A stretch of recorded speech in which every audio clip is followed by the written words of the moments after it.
What's up, friends? Dumb Jock number 9. My name's Nate Jackson, Gorilla Sports, here with my buddy Chad Brown. Chad, how are you, man? I'm good, man. How are you? Good, man. Chad, 15-year NFL vet, played at CU Boulder. Folks think you played for the Broncos. You never played for the Broncos, right? We want to get that straight right off the bat. I am an honorary Bronco alumni, apparently, but no, I have never received a paycheck nor wore a Broncos jersey, despite folks' misperceptions about me. Yes. Did you ever want one? Like, do you wish you had played for the Broncos? I mean, you live here. You've lived here for a while now. You call this your home. Well, one of several homes. But did you ever wish you had played for the orange and blue? I did, and I tried. I had some conversations with Mike Shanahan when it was clear that the end was coming in Seattle. So we talked several times during an off season, and it was a possibility. But in the end, there were other choices to go back to Seattle, play in Pittsburgh, play in New England, and of course I choose New England. And who beats us that first year in the playoffs? But the Denver Broncos. That's right. Who beats the Broncos that year in the playoffs? The Pittsburgh Steelers. Who the Steelers end up playing in the Super Bowl? The Seahawks. Wow. So that was 05? That was 05. So the four teams I had a chance to sign with, I chose the team that finished the worst of those four teams. Well, it shows you that the best teams liked you. It's true. I mean, that's got to say something, right? There's a little bit of So what was the there. conversation with Shanny? Like, was it a money thing? Was it just you didn't see eye to eye? You didn't like the way that he was wanting to use you? Because this would have been year 12 or something for you? Or it would have been year 12 for year 13, I'm sorry, for me. Okay. Romo was still playing. I think Alfred Williams was still there. So they had some edge guys. They had some inside guys. So Mike was just honest. He's like, I'm not sure where you fit. Right. Versus the Seahawks, who had a plan in place for me. The Steelers, who, I knew Bill Cowher, he had a plan in place for me. Bill Belichick had a plan in place for me as well. So it was just the uncertainty of, am I going to be outside? Am I going to be inside? They've got a lot of money allocated to linebackers. How much money would I make? So that uncertainty made the decision pretty easy to choose someplace else. Although I wanted to play and live here because I lived here, as you just pointed out. Yeah, and this was year 13 for you. So you had been playing a lot of football. Yeah. You started when you were how old? Started playing tackle football when I was 9. Started playing flag football when I was 6. Okay. So 6 years old. At this point, you're 34, 35? 35 years old, yeah. 35 years old, and you're fielding offers from 4 different teams in the NFL. When you started playing, when you were a kid, did you envision this sort of longevity for your career? Did you have a goal? I mean, maybe not like the specifics of it, but were you like, I'm going to play in the NFL for 15 years? I took Sports Illustrated and cut them up every week when there was a football content and put all those pictures on my wall. Starting at what age? Probably 6 years old, I started doing that. So what was it about football that pulled you in? Football, particularly once I started playing tackle football. I grew up, as a shyer, quieter person, and football was great because it didn't require any, personality. It just required being willing to play hard. And I grew up in a neighborhood of older kids, so if I was going to play with those older kids, I couldn't cry, I couldn't whine, I couldn't complain. So my stoic nature, of not complaining and not, crying ever, fit my ability to play with those older kids. And then once I got the pads on, then it was no longer Chad. It was a superhero version of Chad. So it was probably even at the age of 9, you felt the superhero. I felt, you put that helmet on, and this is awesome. Well, I had older friends, and I saw them come home from Victory Park in Pasadena, California, with their pads for 3 years. Seeing these older kids come home after the first day of pads and coming home with all that stuff and being in their room and putting on their helmets and just like, one day this is going to be me. So the NFL was never a thought when I was a kid. It was just, I can't wait to be a Pasadena Bulldog. We pull the mic down a little bit. I just want to see. Yeah, there we go. There we so go. We can see your face. All right. So your mother is an educator, right? Correct. So was mine. Both my parents were teachers, and I wanted to play as a kid, but they wouldn't let me because they were worried about the violence of it. But then again, there weren't a lot of kids in my street who were playing. My street was soccer and swimming. There was a pool up the street, so we were all swimmers, and some kind of recreational athletes, but nobody who was a football player on our street. So that probably contributed to me my parents being able to say no a lot easier because there was no examples around the street. But was there any trepidation with your family or your parents putting you in a sport that was so fucking violent? My dad was a former Marine, and he boxed when he was in the Marines. So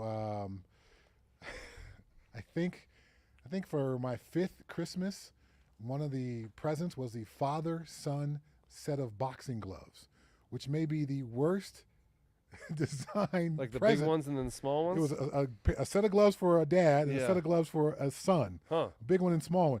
Now, my dad did not beat me up with the gloves. I can imagine there's lots of children who suffered from that set. But the fact that was a part of my household growing up. My dad enjoyed boxing. Like I said, he boxed when he was in the Marines. There was a little bit of a toughness that was required in my house. So I think my mom maybe had her own personal feelings. But she married the tough guy, too. She married the tough guy. And so I think she had to accept that the son might end up that way. Yeah, and I think she admired the soft parts of my dad, but also some of the harder working, tougher parts. So, it was never a question for me whether I was going to play football. All my friends did, my whole neighborhood did, my closest friends did. So, if football was taken away from me, I'm not even sure how life would have turned out. Yeah, I was going to say, who would Chad Brown be if not for football? What would you be doing? I've thought about this a lot, and so much of my influences, positive role models, life lessons, all these things have come from the game of football. And, you and I have shared airwaves for 2 years now, and so you've heard some More of my than that, coaches. man, from our old time at the Fan. Yeah, well, yeah. Yeah, I guess I've lost track of time, but it's that was almost 4 years ago. These cliches, these mottos that I live life by, the lens through which I view life is a football lens. I admire toughness. I want employees from my companies to have some kind of team sports experience so they can relate to me and I can relate to them. Do you pick teams, give them helmets, and play No, games? How do you create that dynamic at work? I try to tell them that I'm coaching them because it's different when Get your ass out! Get! Are you yelling at them like? No, so not you're that better kind than that. Not that kind of coach, but from the aspect of a boss can criticize you, and then he just kind of walks away, and you're left to deal with that. Yeah. A coach, he's coaching you. He's not criticizing you. He's coaching you. I want you to be better. I want you to be great. My job is to get the best out of you I can. So I try to coach my staff as best I can. Can they handle that? It takes some time, particularly for folks who haven't been involved in team sports, to wrap their mind around that because criticism is instantly taken personal. Mm-hmm. And so it takes, 5-6 months for them to understand if I'm criticizing you, that actually means I see a future in you. Yeah, when I stop talking to you, that means I don't care anymore. Right. If I'm going to give you the silent treatment, that means I've moved on and I'm already thinking about the next hire in my head. Yeah. The world needs more coaches. I think so. Right? And you talked about not taking it personally. When we played football, you practice on the practice field, then you go in the meeting room and you watch it on film. And if you had a bad day, there's nowhere to hide. I mean, the coaches have gone up in the offices. They've watched it already. They've made notes about where Chad fucked up, about where Nate fucked up. Yeah. And then they come back in and watch it in front of everybody. And when your play comes up, they tell you. They tell you exactly what you did wrong. They got a laser pointer, and they put it on the screen, and they slow it down, and they circle your body, and they're like, Chad, what the fuck is that? You're better than that. Right. You're better than that. Uh-huh. You're better than that is something we don't hear a lot in the outside world. Even though we can all give more, right? We can all give more and be better. The only time I hear you're better than that now is from my wife after sex. That's and then we got to go in and watch it on film, and that's She really gets the laser embarrassing. pointer out. She's Yes. like, "What is that? What do you call that there?" I think we could all do for coaches in our lives, and that's one of the things that I miss the most about the football experience was having somebody who was invested in me being better.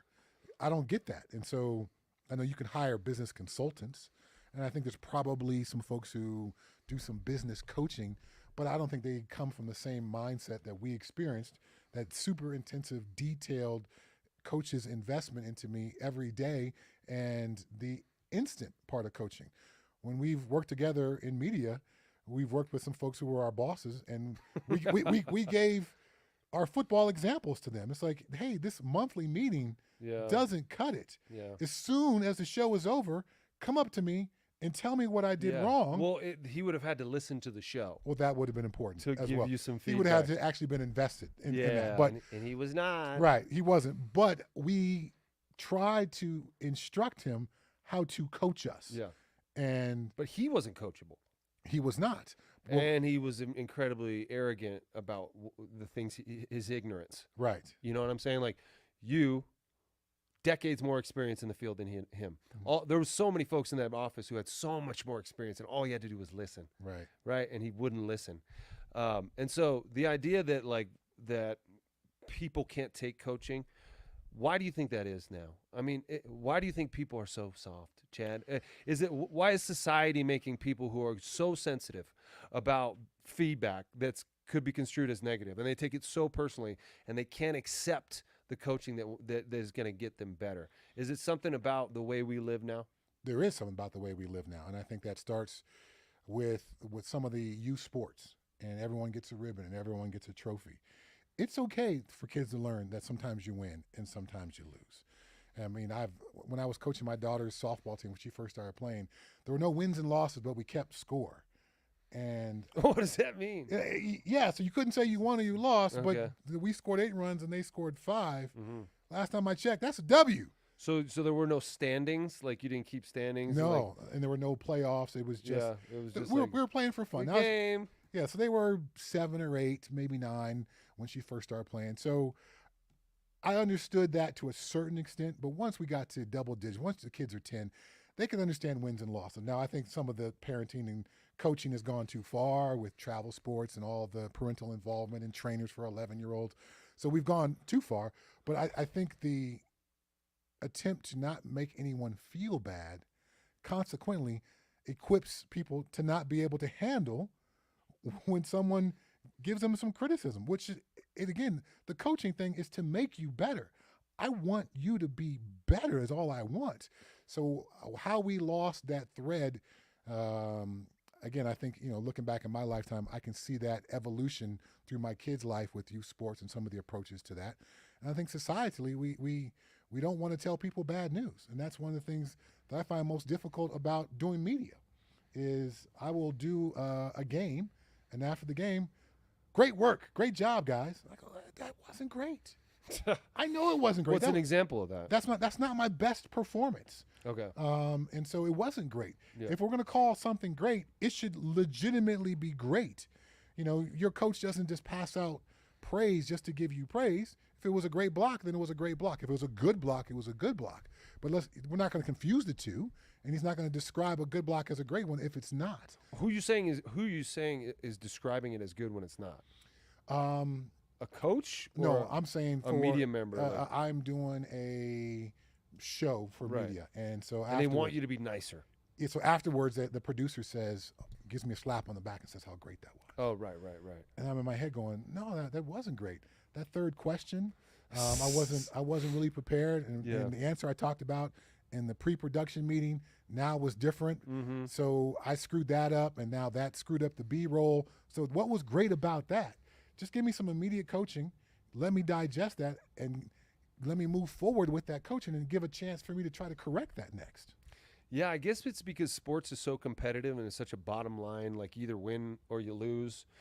The points are on the board. You can tell who won and who didn't. Right. And if you didn't win, then you have to be honest about why if you want to get better. Mm-hmm. Whereas the broadcast, there's no there's no wins and losses.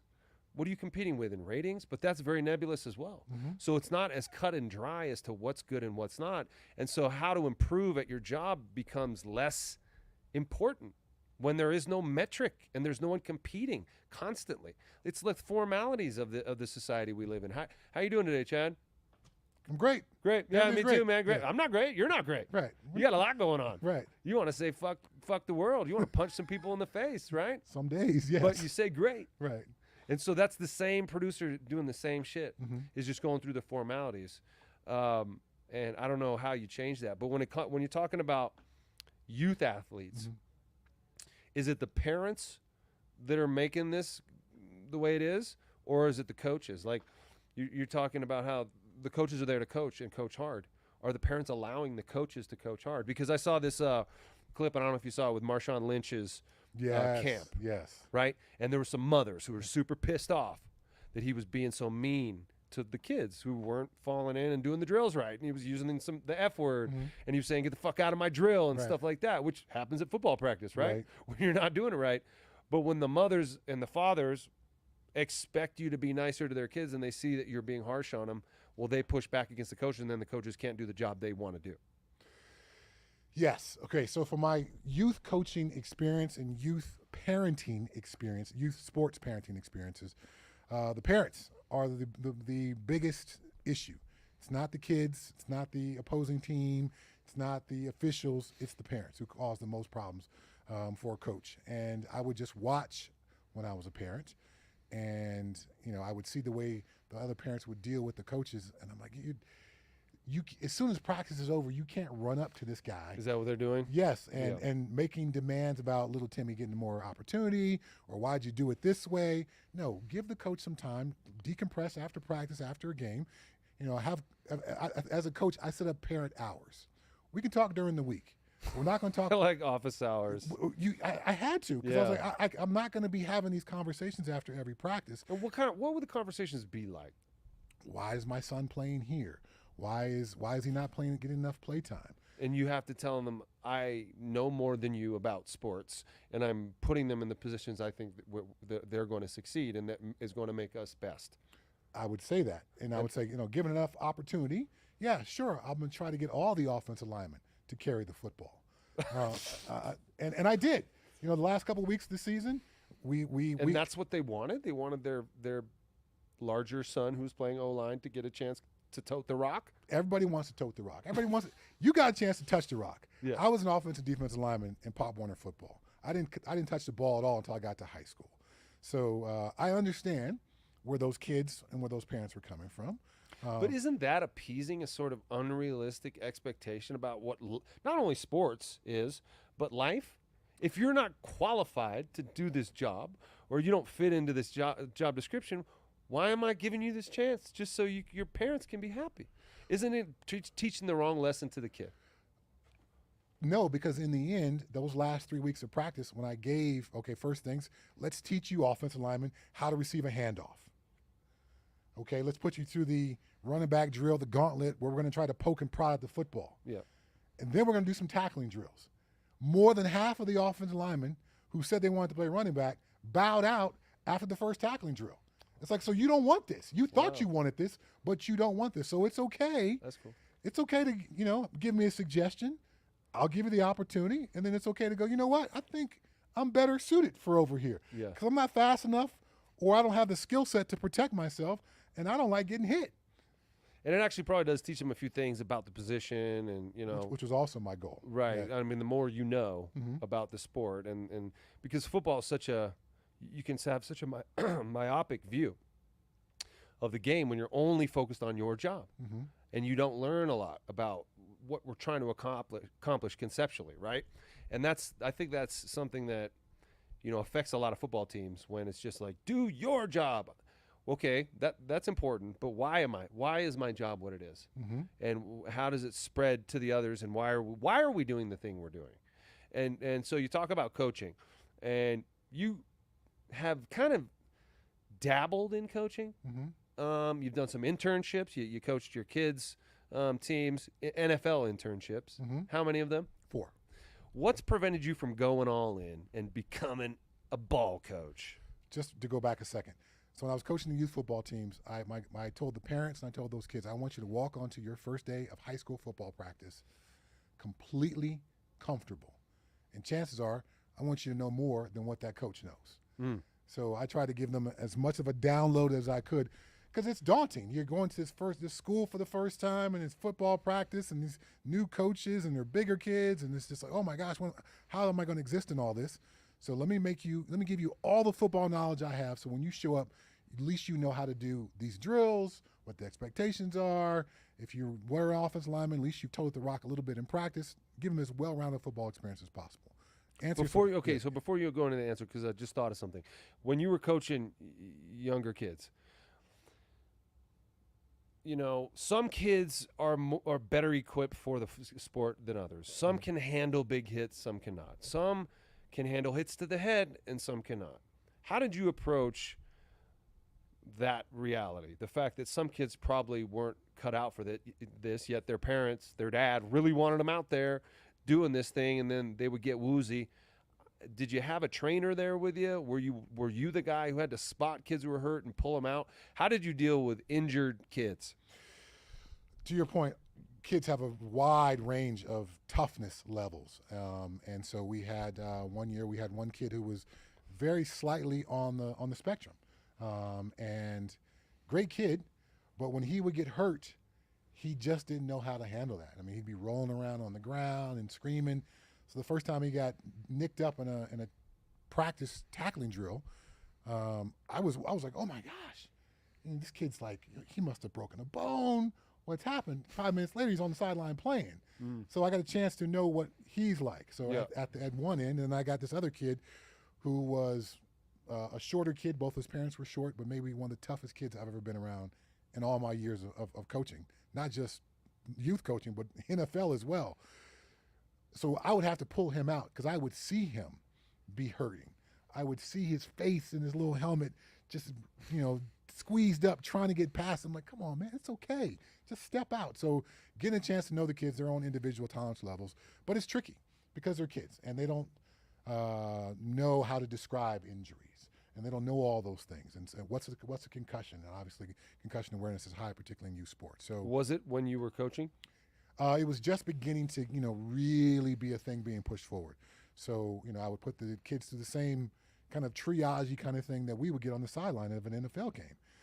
Turn your head, push back against my hand, squeeze my fingers, check for pain in your neck, all those kind of things. What day is it, all those basics. And if a kid was banged up or had a headache, then they just didn't go back in. If they got a shot, but they were completely clear, completely lucid, and were showing no signs of pain, well, then you got a chance to go back in and play. I'm not sure what else I'm supposed to do as a coach. As soon as somebody gets hit in the head, do you automatically get pulled out? I don't think that's wise either.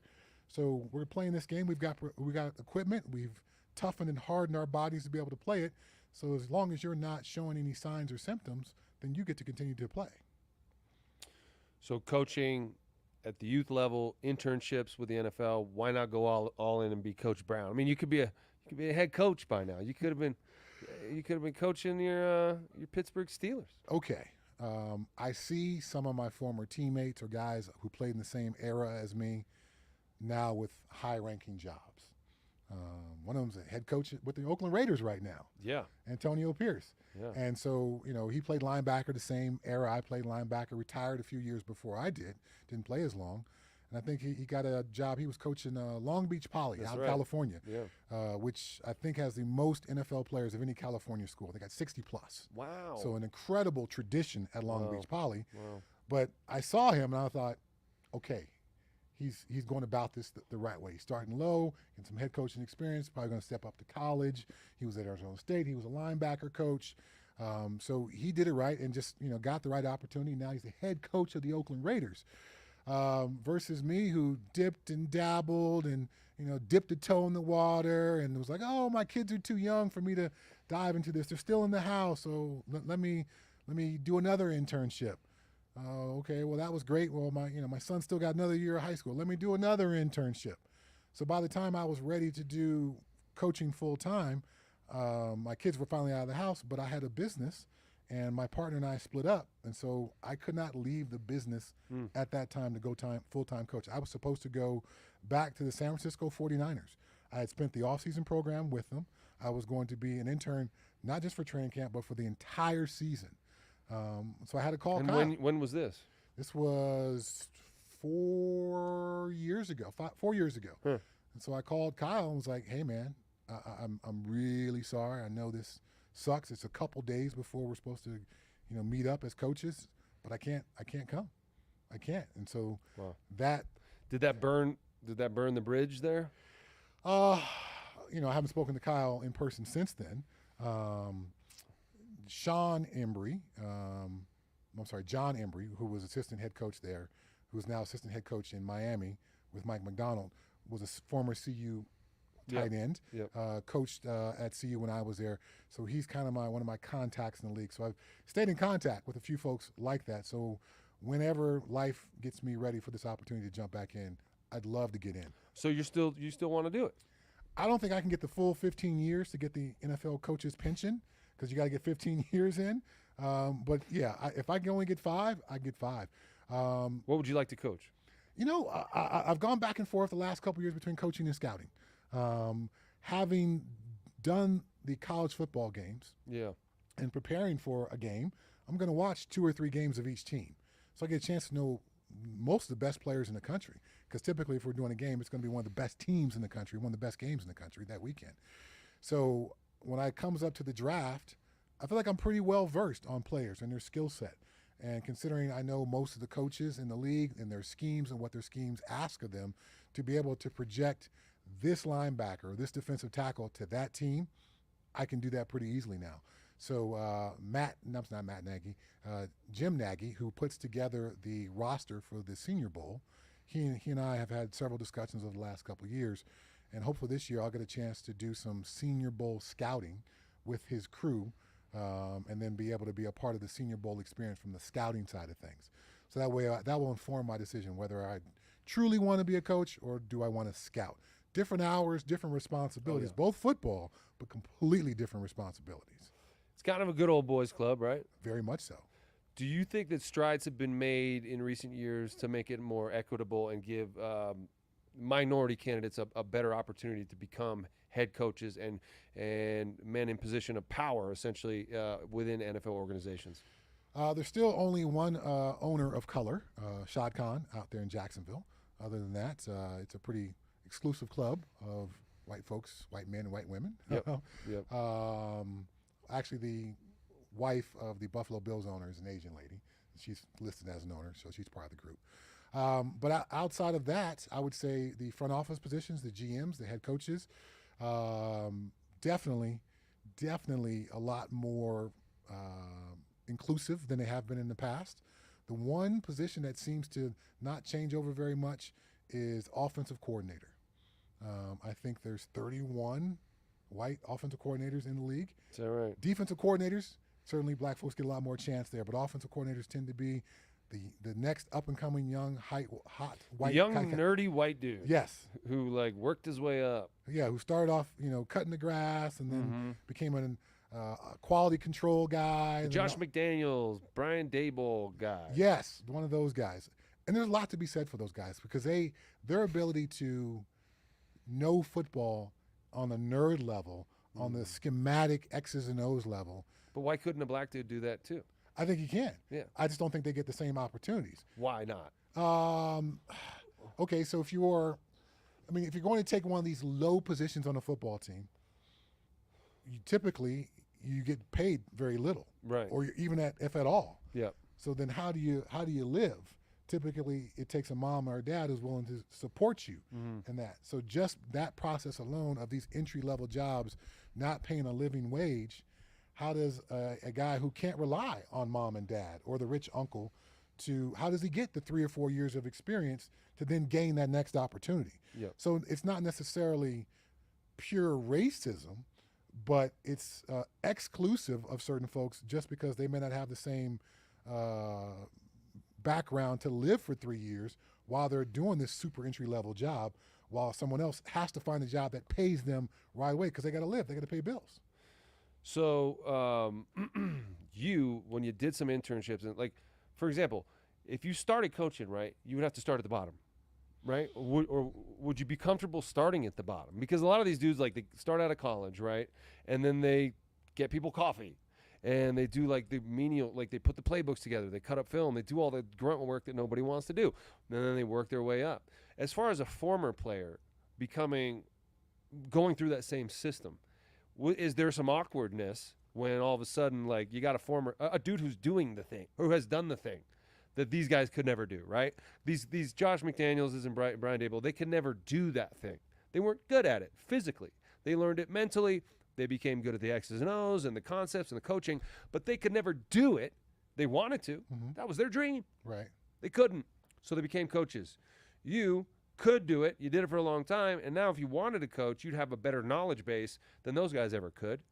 But you'd have to start at the back of the line in a way. Does that even make sense? Would it make sense for you to go make coffee for those assholes? And some of the coordinators who I talk to and some of the head coaches I talk to about coaching opportunities, some of them would say, I don't want to start you as a quality control guy. So a quality control guy is a guy who will get the coordinator coffee.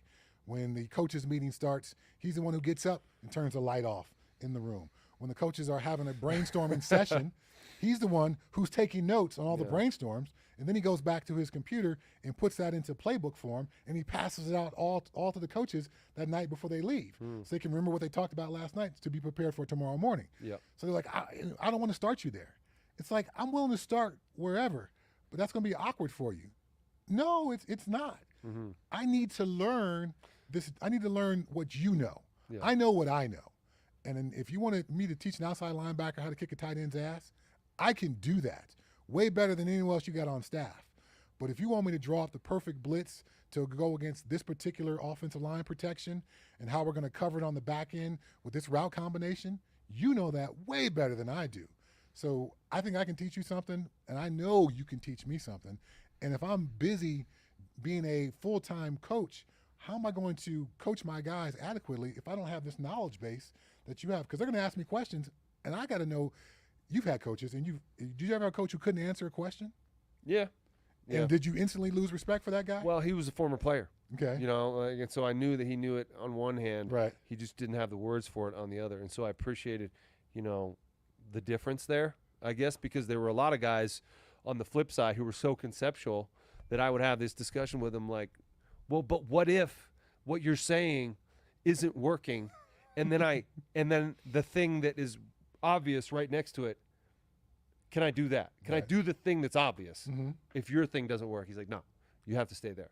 You have to stay there. You have to stay there and do that. And I'm like, well, what, so there's a rigidity to the system that happens upstairs, on the second floor at night when you're coming up with your brainstorm, you come up with the ideas, if they do this, but the game, as you know, doesn't follow that script. There's half of the, as an offensive player, half the time it works how you think it was going to work. Right. The other half it doesn't. Right. And so where are your instincts? And if you don't have honed natural football instincts, then you're not going to be able to make the plays that are there to be made above and beyond the playbook. I've been a part of these meetings when they're drawing up schemes during my coaching internships. And so they're coming up with a new scheme. This offense does this thing in goal line. What are we going to do here? Okay, so we're going to break it all down. We're going to fill in all the gaps to take care of the run. And then because of this offense and they run these crossing routes, zone's going to be difficult. We're going to have to go man. And then so I would sit there and I would go, well, okay, coach. So you want that inside linebacker to be able to deal with a goal line run, which is downhill, hitting somebody with your face as hard as you possibly can, yet and still he's got to keep an eye on the tight end in man-to-man coverage? I don't think anyone can do that.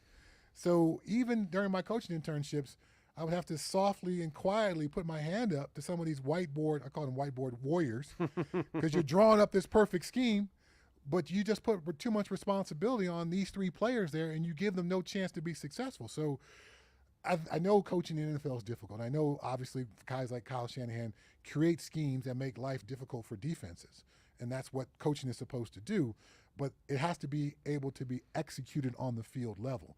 And so I think the coaches who are former players or players who are in the room, when you have a whiteboard warrior position coach who's telling you these things that are impossible to do in reality, but looked great on the whiteboard last night when he was drawing up in his office, sometimes you got to push back on those dudes because you don't get it, man. Yeah. You don't. Last time you played, you were in high school. I got to take on a 330-pound guard, a 260-pound fullback. There's a 250-pound tailback behind them, and they got 7 yards of steam. And you want me to do that and keep an eye on the tight end? I can't do that, man. So in relation to scouting versus coaching, A couple weeks ago, I had my buddy Kyle Johnson on here. He was a fullback here. He played for the Broncos. Played against Kyle. Good Yeah, player. yeah. And he was a scout for a couple years in Arizona. And he eventually walked away from that job for a variety of reasons. But he said he couldn't stand sitting up in those meetings with those dudes, those fat, out of shape, never wers, and he listened to the way they talk shit about these players, about like the modern gladiators who were actually the 1% of the 1% on the cusp of making, it into the league, and the way that they'd be so dismissive of them and so disrespectful to them, and it made him sick. He sat there and just seethed about it. Do you think you would have a problem sitting in there listening to these dudes who never did it rip apart the guys who were? Well, two angles on that. As a coaching intern, obviously I watched all the tapes every day. Sometimes we would watch them just as a defense. Sometimes we just watch them as a defensive line, a linebacker group. Sometimes we'd watch them all together with the head coach and the offense. We'd watch offense and defensive tape together.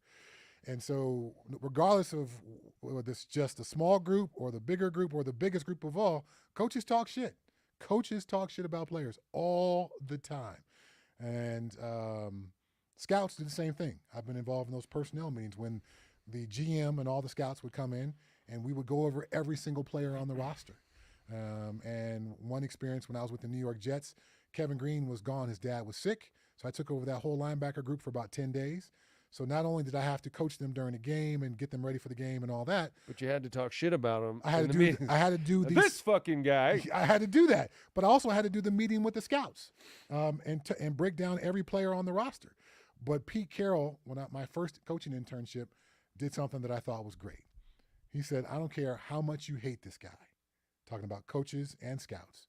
You got to say something nice about him. Give me something positive. Give me something positive, and then we can go into how much he sucks. So I would But isn't that funny because that they're just saying it because they have to?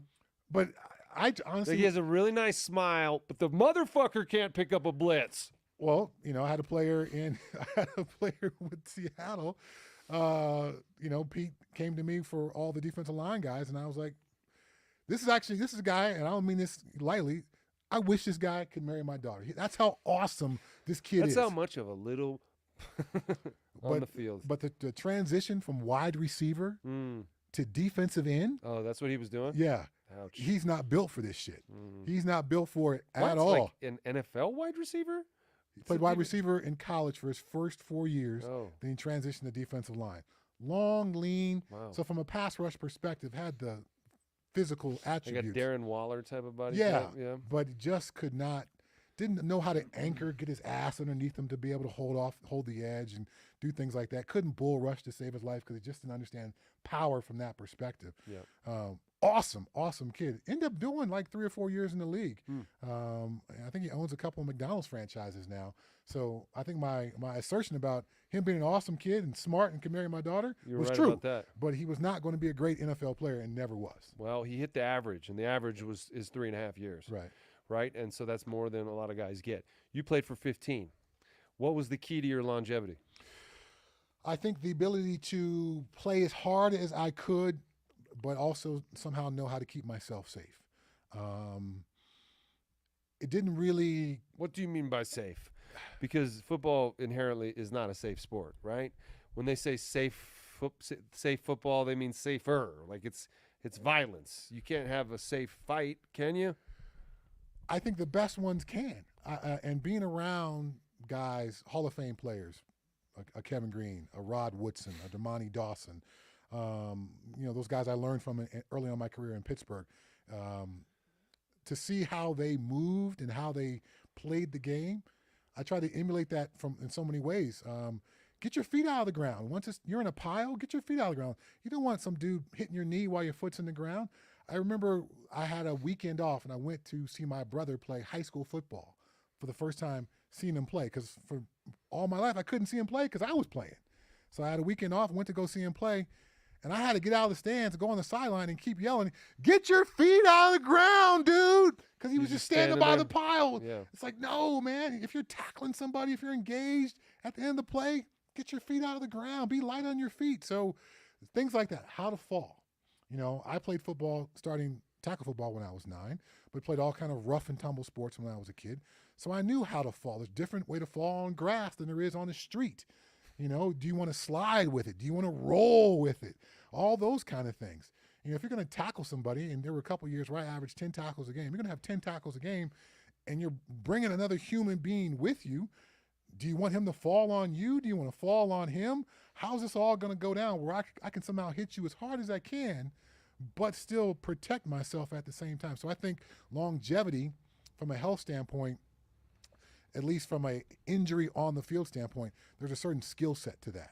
And the best players have that. The players who play a long time have that. And the longer you play, the more you learn it as well. And that's the catch, right? So the guys who only played 3 years, maybe they didn't have an injury. It wasn't an injury that sent them out of the league. It was just the way the chips fell. Right. They weren't able to land on a team. So what about off the field? I mean, were there off the field conditions that allowed you to play longer than other guys? I mean, you talk about the technique on the field. Was it your diet, your family life, like what your spirituality? What was it? I love football, number one. I've been playing this game since I was 6 years old. I love and have a passion for it. So that got me out of bed in the off season. That made me make plans when I'm going on a family vacation to make sure there's a gym and there's a field close by. Hotels were often picked by proximity to gyms and proximity to fields to work out. I'd spent a week at my grandmother's house after my first child was born, and I'm asking Grandma, where's the closest field? I got to get some work in. So just having that approach. They should make a football life on you, man. Not enough big moments. Not enough. No Super Bowl winning moments. No MVP moments. I consider myself to be in the Hall of Very Good. Not great, not Hall of Fame, but Hall of Very Good. You were in like the Hall of Fame finalist group a couple of years ago, right? Yeah. Is that a group that you just stay in forever after they make the finalist group? No, they do a new finalist group every year. Yeah, every year. So I've been I think a 2-time inclusion in that first group before they start whittling it down. I don't think I'll ever make it. Maybe I'll move up someday. I think it takes a deep dive into my career to see some of the things that I was able to do that were unique and special, and in some ways that a lot of players now do the things that I did, which were kind of brand new when I did them. To be able to be an inside linebacker and then go rush on third down, a lot of guys couldn't do that. Parsons does that for the Dallas Cowboys. Now he's more of a full-time edge guy, but his rookie year, he was an inside linebacker, then he went and did that on third down. So the skill set and the things that I did and some of the productivity and the things that were asked of me, I think were pretty awesome, but not enough of those just amazing moments on Sunday night TV or Monday night TV or in the playoffs or in a Super Bowl to get me over the top. And if I would have stayed a Pittsburgh Steeler, I think we'd be having a different conversation. I would end my career with probably over 100 sacks at least, maybe 110, 120, and then I think that's kind of a shoe-in to be in there as well. What were those moments for you? If you look back, those flash pinnacle moments as in football, do you have any of those that jump to your brain? As an NFL player, no. I think I got one of the greatest sacks in NFL history against the Cleveland Browns.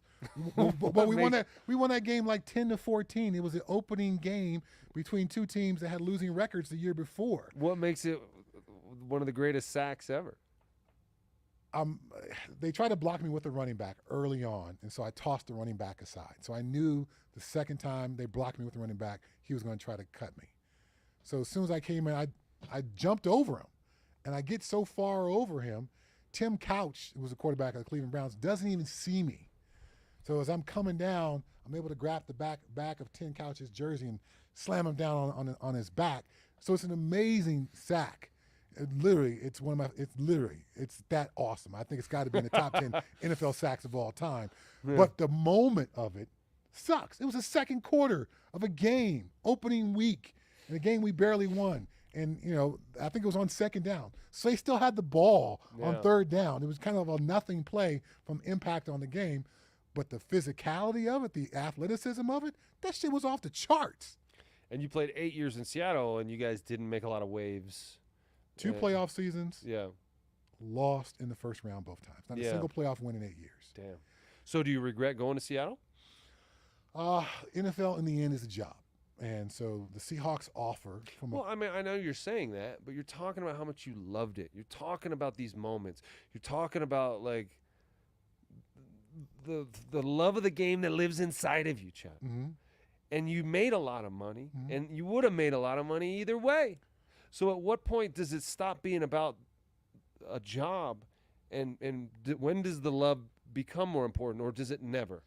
Is it always about the money? No, it's not always about the money, but considering that the contract offer from Pittsburgh was less than the signing bonus was from Seattle. What do you mean, like the entirety of the contract? The entire of the contract was less. How long was the contract that you were offered? From the Pittsburgh was a 3-year deal. And the signing bonus that Seattle offered you was bigger than the whole 3-year deal? Yes. Wow. It was a 6-year deal. It was double the length of the deal. But, yeah. In the end, would I probably have made it up? Yes. But with the uncertainty of all that and, my rookie deal, I was a 44th pick in the draft. I had a wife. I just, had a daughter. Trying to, at that point, that contract was about somehow maximizing dollars. I figured later on in my career, I get an opportunity to make some other choices. But yes, I wanted to remain a Pittsburgh Steeler.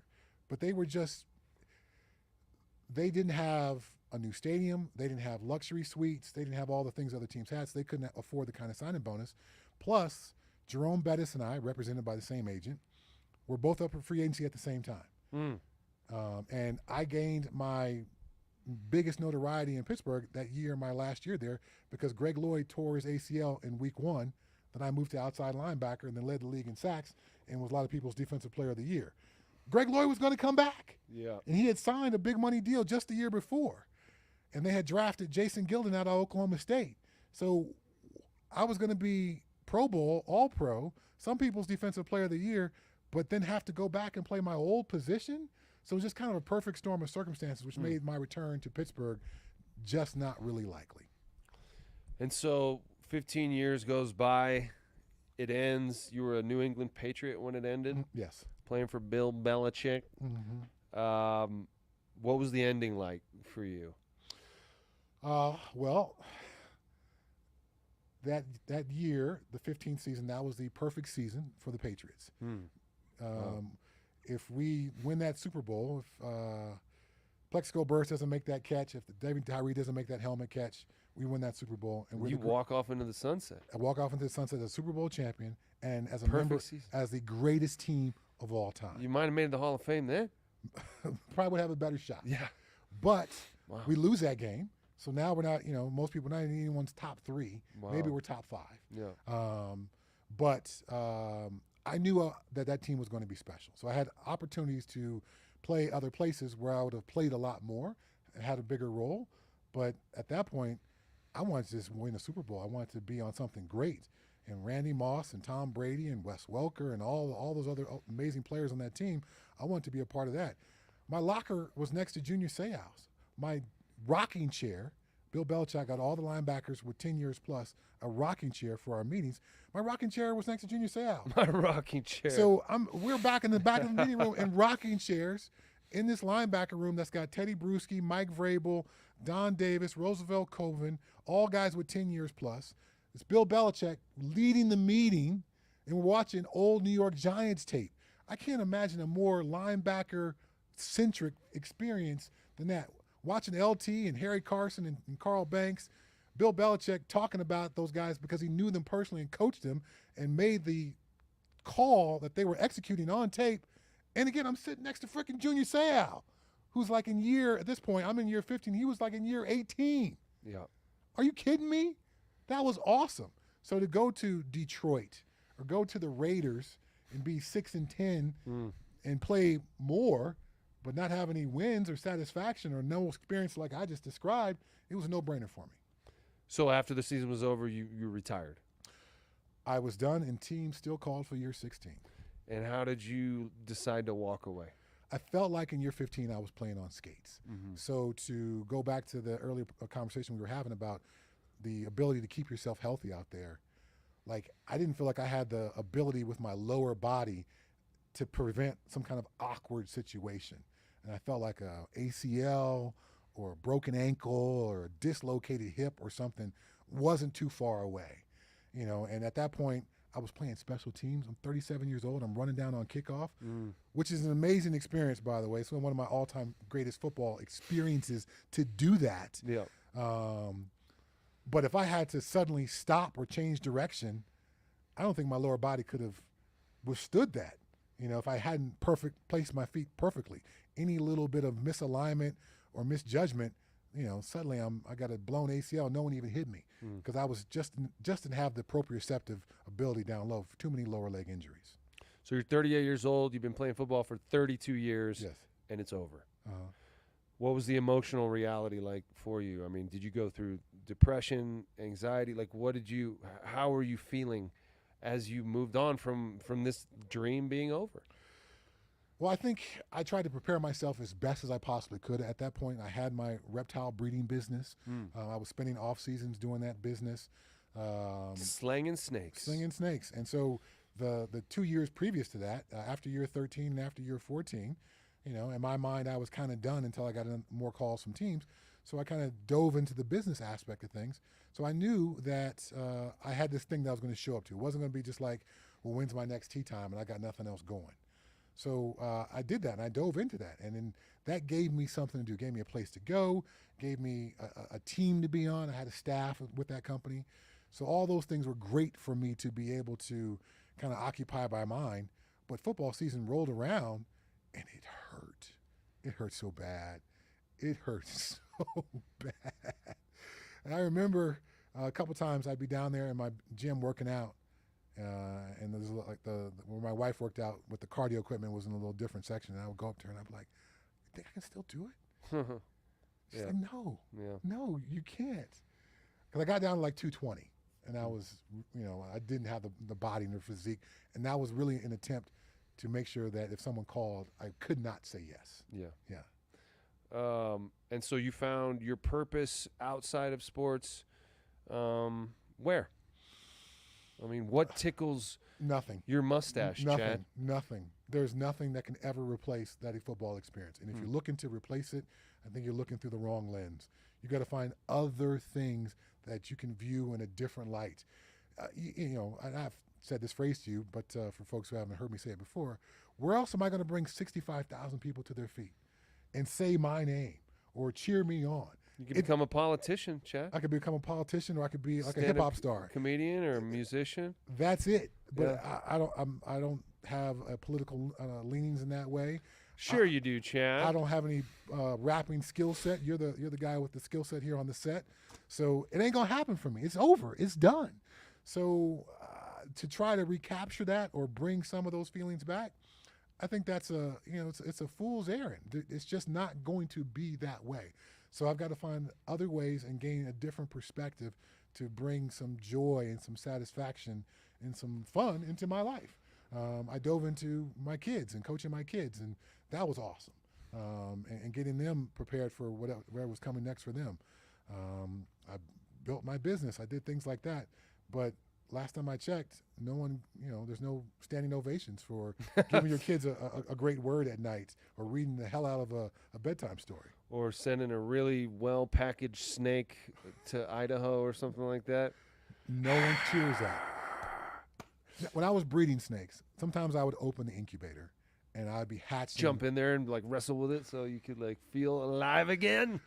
I'd be hatching a world's first or something that I had produced for the first time. And that was awesome. That was really cool. That's cool. But cool in a very, very different way. But that was a way of having some kind of high I could go home with and tell my family, let me tell you about the cool shit I did today. Well, in the context of that, how do you view what Coach Prime is doing at CU? Because he was, by all accounts, one of the best athletes of our generation. Maybe he reached all the highs. To ever do it, yes. All the highs. He played in a Major League Baseball game and an NFL football game on the same day. Yeah. He won the Super Bowls. He won the MVPs. He did everything. And now he says he wants to be known as more well known as Coach Prime than as Primetime Deion Sanders, the player.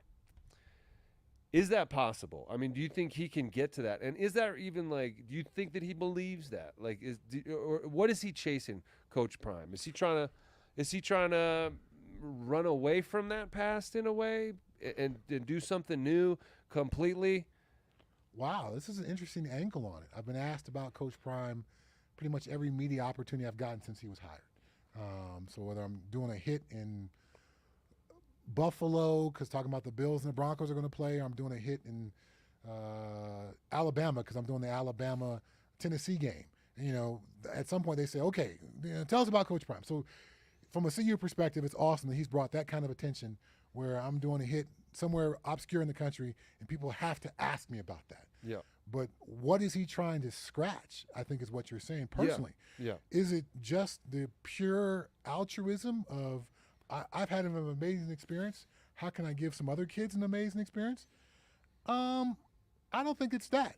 I don't think it's purely that, because he has certainly taken opportunities to parlay this attention into speaking gigs. And I'm sure those speaking gigs that he gives, he ain't making $10,000. And I'm sure it's not even $100,000. I'm sure it's a couple $100,000, if not more than that. Really? For Coach Prime to show up and do an hour on stage. And it's at the. Do you believe now? Yes. And he's at the shareholder meeting for Visa or MasterCard, some billion-dollar corporation. Yeah. It's a couple $100,000 minimum for him to do that. Wow. I've seen him. Plus, he's got his merch. He's got the merch. YouTube channel and all that stuff. All that stuff. So there's definitely a money-making angle to this. I've seen him, ads on Instagram that are filmed on the Colorado Buffaloes practice field. And he's wearing, CU colors. And he's also for his merch line using CU colors and CU branded stuff, but he's making the money. Or do you think CU's getting some of that money? Do you think there's a revenue split sort of situation going on there? I think if you use the CU colors or logos or likenesses, there has to be a licensing deal in there as well. But, the licensing deal, the CU gets paid a little, and it's his gear, so he gets paid a lot. And I'm not mad at the man for making money. But when those things make me say it's not just a purely let me give back to the game because the game has been so good to me effort. I'm not opposed to it all. It's going to be interesting here in year two. Obviously, there's been tremendous conversation about the transfers and the recruits and all that. At the same time, the coaches poll came out for the Big 12 and the media poll came out for the Big 12, and they got them in the bottom four out of 16 teams in the Big 12. Is that out of spite because they want Dion to fail? Or is that a realistic look at what this team is looking like? If you go to college, EA Sports is doing college football again, and the first time in years and years and years to do that. The Buffs have a top 10 offense on EA college football, yet they're a bottom four team in their division, judging by the media, folks who follow it closely. Mm-hmm. So I think we're going to continue to have these completely opposing views, and we've been on air with folks who have a pushback on some of our Coach Prime thoughts or Buffalo thoughts, particularly about last year when they only won 4 games. Might happen after this thing here. Yeah. What we're talking about now, because it's a very polarizing subject. Very polarizing. If you don't believe, then you're a hater. It's not that I don't wish well for the Buffs, but you got to go out there and prove it on the field. Football's the ultimate. Didn't they prove it last year when they beat TCU? No, they won 4 games. You're judged on the totality of your season.